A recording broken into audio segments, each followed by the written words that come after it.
Et donc là, bah, on revoit effectivement. Donc ça, c'est le saut qu'on vient de voir. Donc vraiment, c'est hyper fluide. On peut voir au niveau du placement. Alors, la caméra, ça écrase, mais pour que vous vous rendiez compte un peu, là, lorsqu'on dit, par exemple, en école d'athlé, pour ceux qui font de l'athlétisme, ayez le genou vraiment haut. Là, en termes de placement, juste. Alors, c'est ma première tablette, hein, je ne suis pas Non, mais aussi c'est bien, expert on que comprend. Stéphane Caristan, mais par contre, là, au niveau des bras, c'est la même chose, hein, Stéphane le soulignait, les bras sont essentiels. Et là, vraiment, en termes de placement, vu que vous avez une caméra qui écrase en plongée, eh ben, son placement est juste irréprochable.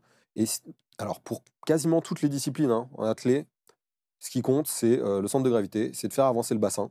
Donc là, le bassin avance. Vous regardez, lorsqu'on dit être en rétroversion du bassin, eh ben, ça veut dire être en cycle avant. Donc vraiment, justement, avec ses genoux qui montent, on va le voir un peu plus sur la fin Ouais, plus de ça son avance. saut. Donc il saute pied droit. Donc là, un, 2. Tu peux nous dessiner ça, ouais, Arnaud? Ouais, alors On va attendez, voir je vais le juste genou qui revenir. monte, je pense. Ouais, juste. On dirait que plus il approche de la planche, plus ça monte, justement. Alors là, moi, justement, excusez-moi, hein, c'est la première fois avec la tablette. Alors voilà. Donc là, bah, c'est très bien placé. Alors il y a des images, par exemple, avec Carl Lewis, là où on voit, et on a effectivement la jambe qui est tendue derrière. Et d'ailleurs, moi, je m'étais entraîné avec Larry Silva, qui a été formé par Tom Tellez. Tom Tellez, c'était l'entraîneur de Carl Lewis, Leroy Burrell et de l'époque du Santa Monica Track Club. Et il parle de ne jamais briser la.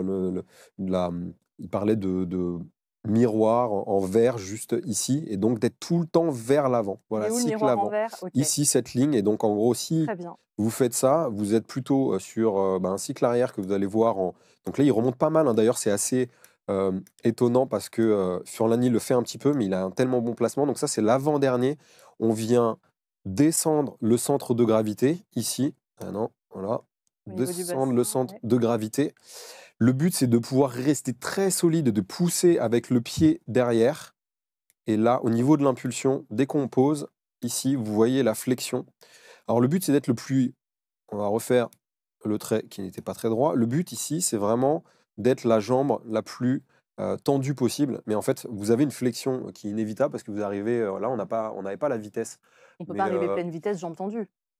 alors non, mais c'est le but, parce que c'est ce qui va enfin, c'est le but. En tout cas, vu que vous descendez votre centre de gravité et parce que vous allez mettre une impulsion, il y a forcément une petite flexion. Mais lorsque vous êtes totalement rigide, entre, par exemple, une image, un, manche à balai, si vous le laissez tomber au sol et un élastique, l'élastique, il ne va pas du tout renvoyer alors que le manche à balai, beaucoup plus. On D'où parle la jambe de tendue. compliance, d'équilibre entre la rigidité et la souplesse. Et ça, ce qui est très important, c'est là, le placement. Ici, ses épaules qui sont engagées légèrement vers l'avant, cette jambe tendue et vraiment poussée longtemps. Et ça, c'est la distance justement gratuite dont on parle souvent et qui va orienter avec le genou également votre parabole. Alors la parabole, c'est de la physique, hein, c'est Chuck, on va suivre là. C'est l'arc de cercle C'est que l'arc tu de nous cercle par dessines rapport exactement. à son saut. Et une fois que le saut est fait, en fait, vous ne pouvez pas vraiment faire grand-chose à part faire un double ciseau qui va contrer ce déséquilibre légèrement vers l'avant pour aller derrière chercher le ramener. Donc là, il peut encore progresser là-dessus, mais son saut est quand même assez magnifique. Mmh. Donc les pieds, enfin les fesses doivent venir. Attendez, check. Ici, les fesses, normalement, elles doivent venir prendre la place des pieds. Ce qu'il fait plutôt Ce qui bien. fait plutôt bien, et sur un saut avant où je disais, ouais, il a peut-être perdu 15 centimètres. Et donc là, voilà, entre le deuxième qui a sauté 8,34 m, TJ Gale qui a gagné en 2019 à Doha, eh bien Mathia, Jamaïcain deuxième, ouais, effectivement. complètement, deuxième. Je vais vous montrer très Et très rapidement si ça vous va. Je vous en prie, Elisa. j'ai une question en même temps que tu nous prépares, la palette, suivante.